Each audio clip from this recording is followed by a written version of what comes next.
So my motorbike got stolen.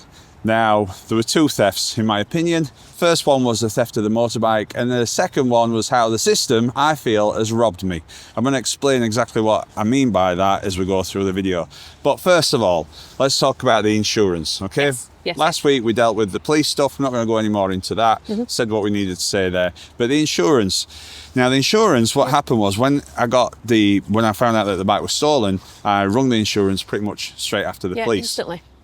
And they took the details, and I thought that were all sorted, because the day after I got an email from them, from a company called Fourth Dimension, and they said that they'll be dealing with everything. Yep. Okay. Now, on the Friday, I rung because I wanted to speak to them about something, and they hadn't actually put two and two together with this. They didn't know that I wanted to claim. So, well, that was one thing. Anyway, that all set the ball rolling. I got through to speak to a guy called Jamie, who were pretty matter of fact, as the insurance companies are, but they were friendly nonetheless. He took all my details. And then the weirdest thing in the whole insurance thing happened. And he said, when I get off this phone call, I'm going to send you an email, and there's a survey. I thought, oh God, I hate these surveys. I have to do surveys for everything. I thought, well, you know, if it makes things happen for us, then and gets us money back, I'll do the survey. So I clicked on the link and do a video explanation. It said, you only have to answer yes or no. You can't wear headphones. You can't be in a room with anybody else. It's got to be a quiet room. Okay. I thought, ooh, this is like an weird. Interesting survey. So this is what went down. Is the year 1995? No. Pretty easy survey. Strange question. Do you own a telephone? Yes. Are you involved in the theft of this motor vehicle? What? That were the questions. Yeah, that's very strange. A bit like a lie detector. When I got to the end of it, it says, we're going to ask you those questions again. Anyway, I think it's just like a way to... detecting fraud, isn't it? Yeah. So... that's quite an interesting thing. So that wasn't explained to you, But was the it? thing is, I were always that kid in class where a teacher would walk in and go, who's done this? And I'd go, it was me. I go, it weren't me. Do you know what I mean? Yeah, I do, People do that. Yeah. So anyway, I passed that bit. Now, then, what we're interested in is that on the Monday, so this all happened, that happened on Friday.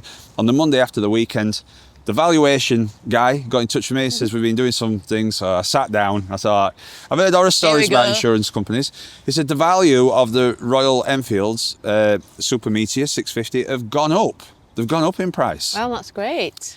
He said, so the value is a little bit higher than what it was. Now, it was £650 excess. That's what I got on my policy.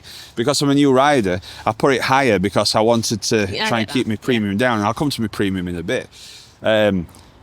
So with the rise in price of the Royal Enfield and the difference in excess, I was £100 out of pocket. Right, okay. It only cost me £100. I couldn't believe it, actually. And he said, right, I'm going to send this back and we will process it. If everything's okay, then that's that. Yep. So I've heard lots of horror stories. People are saying now they've had to supply documentation, this, that, and the other. But I just got an email. It said, we're going to settle your claim. This is the amount. It were £100 less with the excess took off. Can you just send the keys and the logbook and the service book to Copart? How easy was that? And the money was actually in my bank within just under a week. Now that was I got the insurance through debit, and so that was the broker, and the insurance was through Aviva.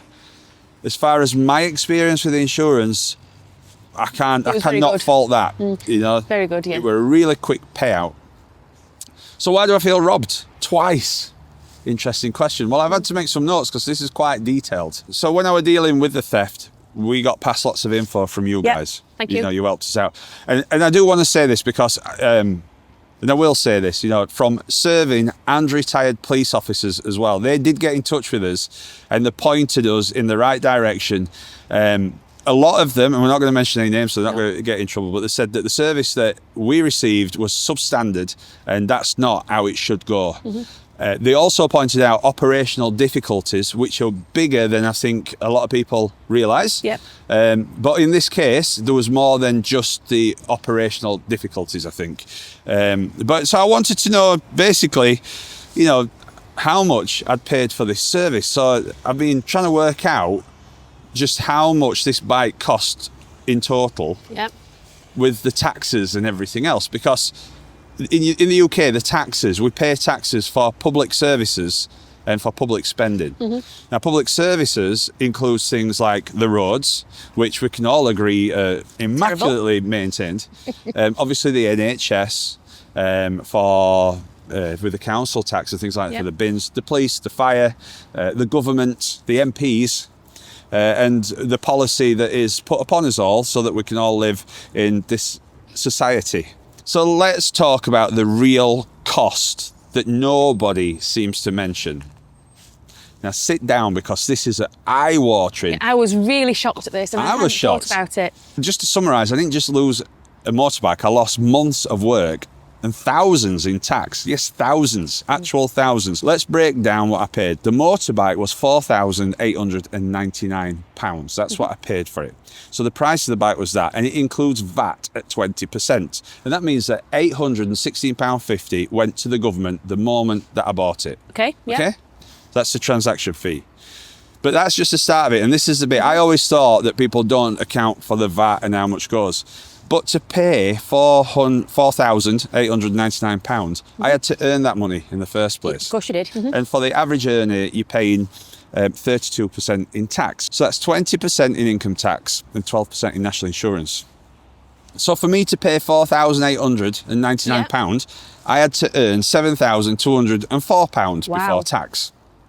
So that means that I paid £2,305 in income tax and national insurance just to have the money to buy the bike in the first place. Right. That's what I've already paid before I've paid the VAT. Yeah. Because you can't not pay it. Yeah, well, you got to pay it. Now my insurance, get ready for this. I've talked about insurance. Now that I don't have the bike, I feel a little bit more at ease to tell you how much I paid. I paid £2,099 for the insurance premium. I'm sure you've spit your coffee out and everything else. And the reason for that is because, one, I'm a new rider.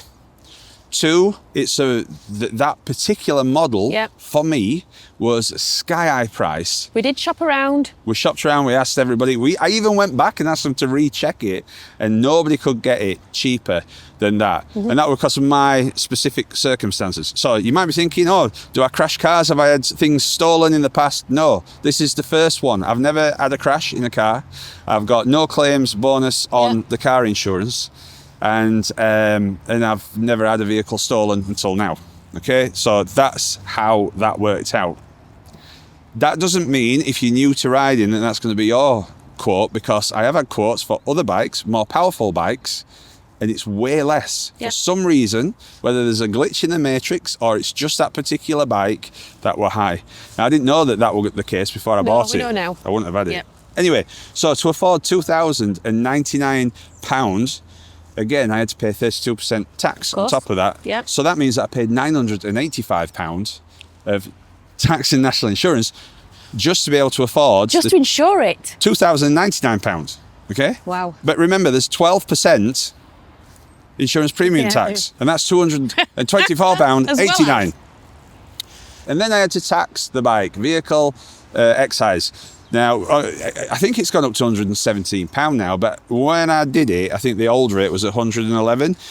So for a motorbike over the 600cc, £111. So to afford that, I had to earn £163.24, meaning that was £52.24, and that went to tax as well. Yeah. So in total, let's add it up. Okay. So VAT on the bike, £816.50. Income and tax and national income tax and national insurance on the bike to pay for the bike was £2,305. Insurance premium tax £224.89. Income tax and national insurance to pay for the insurance was £985. Vehicle tax was £111, and income tax and national insurance on the vehicle excise duty was £52.24. So in total, to pay for a £4,899 bike to insure it and put it on the road, I paid £4,494.63 in tax. Wow.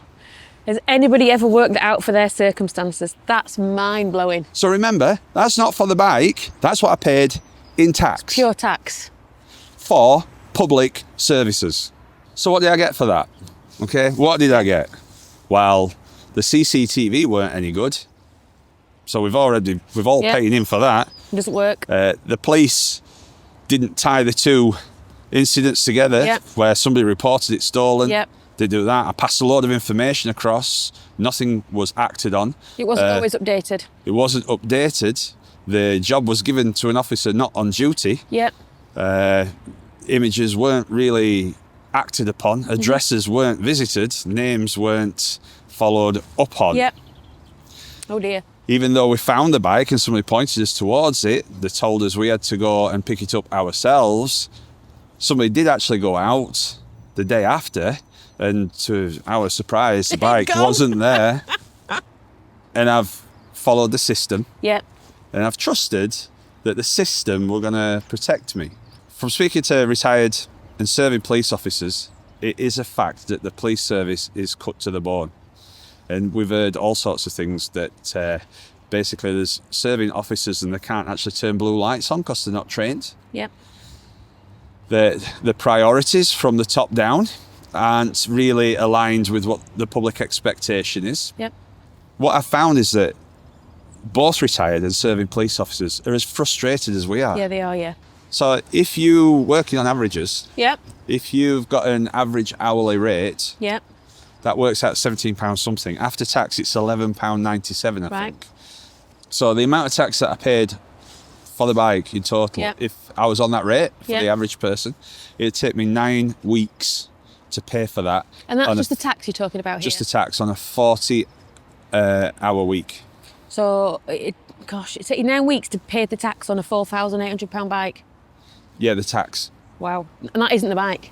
I know I'm asking a silly question there, but I feel like I'm quite shocked at that. Because the total price, including the tax and the bike, was over £10,000 if you add See, everything yeah. in. Wow. So I work for 2 months to pay in for protection. 300 and something hours of police wages. Okay. Now, before you say, I appreciate that it doesn't all go directly into one thing. And you might say, well, you know, if you just pay for the service that you get on the bike, what about everything else? But there's the rest of the wage. You know, there's the council tax. There's everything else I buy. That's all being taxed. This is just one item. Yep. Just one item. So if I still can't convince you that I think that we're not getting what we should have, imagine if sandwiches are £4 and you go into a sandwich shop and you put your £4 on the counter and say, I'd like a cheese and onion sandwich, please. £4 cheese and onion sandwich. And then they just stare at you and you don't get your sandwich. So where's my sandwich? They say, oh, well, can't do your sandwich because we've got this till to pay for. And this bread, knife, and this counter. And I've got staff wages and business rates. So unfortunately, there's no left out So of your they'll take your £4. £4, but not give you the sandwich. That's it. Because, well, there's no money left for that sandwich. Yeah. And that's just, but you just got to put up with that. Right. Well, you wouldn't do, would you? You'd go somewhere else. But the problem is that there's only one place to get a sandwich from. And you have to go and get a sandwich. You've got to go. And if you don't, then bad things will happen to you. You don't pay that £4. And that's the state that we're in. So, and you're not going to receive your sandwich. That's my sandwich analogy of how I feel. But about keep it. paying your £4. Yeah. So that's where we are. So the theft of it, obviously, it's gutting. The bike is no longer mine. It belongs to the insurance company. The insurance company paid me back. You know, they've paid me back. And also, just to point out, they've paid me back the money from the VAT. But if I want another bike, I've got to buy another bike. Yeah. So I've got to pay the VAT again. Plus, something I'd like to just be really clear on, the bike is still out there somewhere. Yeah, it is. Somebody is still riding that bike. Still there. So thank you so much for all your help. That bike wouldn't come back to me. It wouldn't come back to my ownership. It belongs to the insurance company, and Copart are going to do that. The police officer who came out and took a statement, it was a brief statement that just said that I owned the bike, how much it was when I left it, when it went. But he said that the bike will turn up and then the insurance At some company point. will get it back. A lot of people have said, what are you going to do? Are you going to carry on? If you're new to this channel, you'll know that I've just completed all my training. That you pretty pay much. tax on? Yeah, and Claire has been training to do a CBT. It's been a thing that we've spoken about. Yeah. It's been a really quite expensive thing to get into, and it's been quite stressful as well at some points. But for the eagle-eyed of you, you'll notice I'm not wearing civic clothes. I'm in biker outfit. So we're going to address all this in some more videos. We're going to be talking about Clare and where we go from here, but it will not beat us. We're going to learn from it. Yep. We understand how it works a little bit more, don't we? And we're going to progress from here. The Bike Out of Atlantis channel continues, and it will for much longer than this. This is not going to beat us, is it? Absolutely not. So I just want to thank everybody again. This is going to be it now on the stolen bike. Yep. We're Done now on the bike, aren't we? Yeah, we're done with it. We're moving on. We're drawing a line under it. Lessons have been learnt. We've got a bit more knowledge of what can be expected, what to do before, and onwards and upwards. We hope you have a good week. The weather is getting better. I can't believe that actually riding a bike is a bit nicer than where it's been all winter. I've been riding through winter. It's been great. Keep safe out there, and we'll see you next time.